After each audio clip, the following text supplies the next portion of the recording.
Depuis que j'ai installé mon tipi, ça fait plus qu'1 an maintenant, j'ai reçu un peu partout toutes sortes de questions, surtout en ce qui concerne le feu et la fumée. Alors j'ai pensé faire une vidéo pour rassembler les informations, les explications au sujet-là. Suivez-moi, on s'en va au tipi.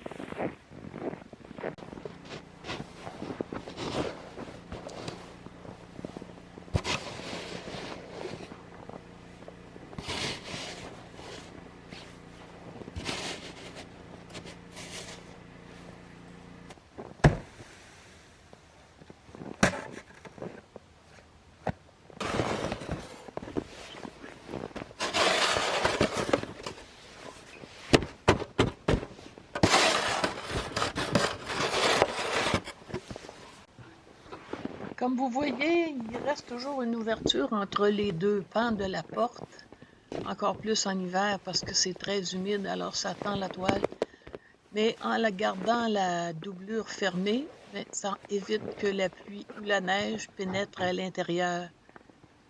Et je la garde fermée, cette doublure. Je vais vous montrer un peu plus tard là, le système de bâton que j'ai prévu.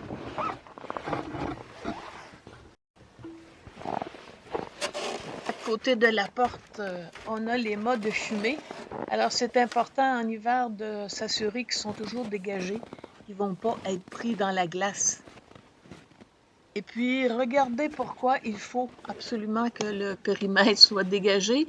Moi, j'ai des arbres qui sont assez proches, alors ça peut compliquer la tâche là, pour passer les mâts de fumée, les amener jusqu'à l'arrière. De ce côté-ci, il y a un seul arbre et il est plus éloigné, mais il faut quand même pelleter assez large pour pouvoir passer avec les mâts de fumée.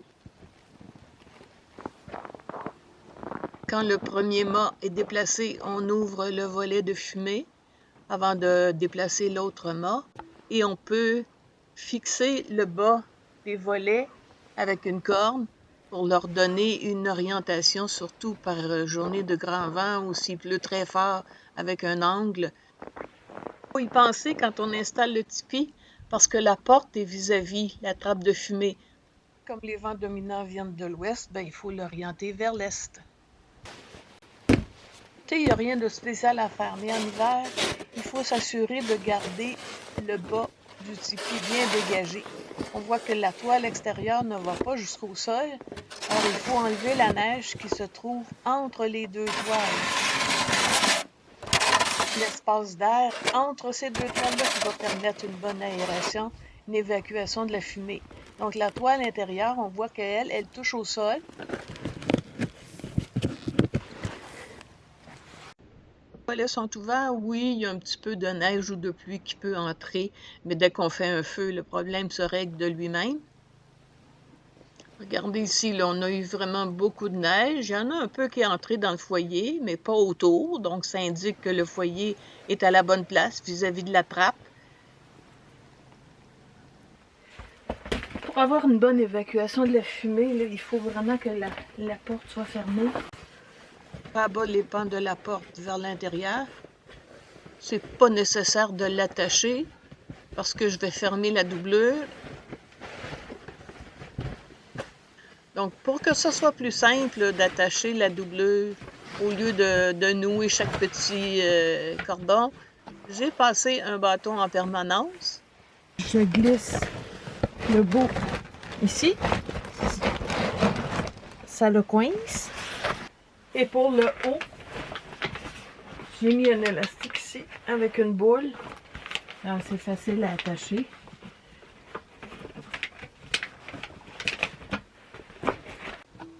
Ça garde la porte bien fermée.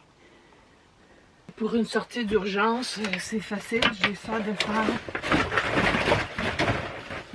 Et je peux sortir. À l'intérieur du tipi, il y a une corde qui est tendue entre chacun des mâts et la toile de doublure est suspendue. Il y a le même système de corde attachée à la toile dans le bas. C'est ce qui permet de garder un espace permanent entre les deux toiles par lequel l'air froid du dehors va s'infiltrer dans le tipi. Comme la toile intérieure doit toucher au sol, Il y a une large bande de plastique qui lui évite de se mouiller ou de pourrir. Et puis là, on voit la corde là, qui maintient la toile en place.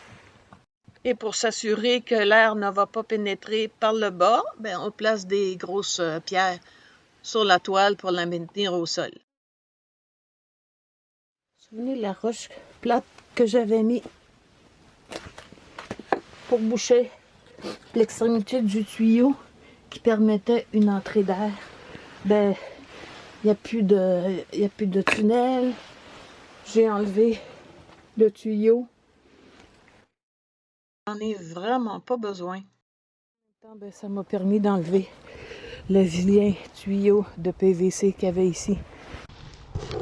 Qui, il faut le dire, jurait un peu dans le beau décor naturel. Alors que plus le tipi est grand, plus le plafond de fumée va être élevé, alors que la toile intérieure a toujours à peu près la même hauteur. Si jamais on est pris dans une situation où on a respiré trop de fumée, ben on va aller prendre une bonne bouffée d'air entre les deux toiles et puis là, on va sortir.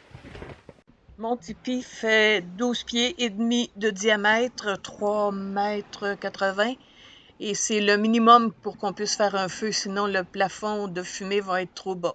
Donc ici, on pourrait être 3 sans les couchettes et sans le coffre. Pour éviter justement d'avoir à ouvrir la porte et de perdre le contrôle de la fumée, c'est une bonne idée de prévoir tout le bois dont on aura besoin, soit pour le repas ou pour la nuit, avant de commencer à faire le feu. Tant que possible, on s'arrange pour avoir du bois bien sec et avec un minimum d'écorce, parce que c'est l'écorce qui fait la fumée.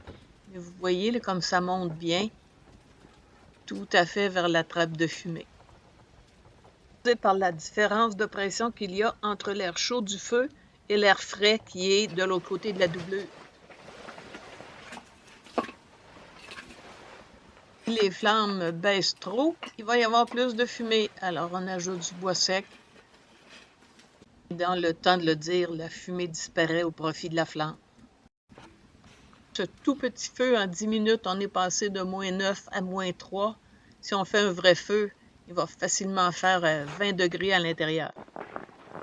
Partant, j'enroule la corde du volet qui est sur le dessus autour du mât pour éviter que le vent ne l'emporte. Et la visite est terminée pour cette fois. J'espère avoir répondu à toutes vos questions.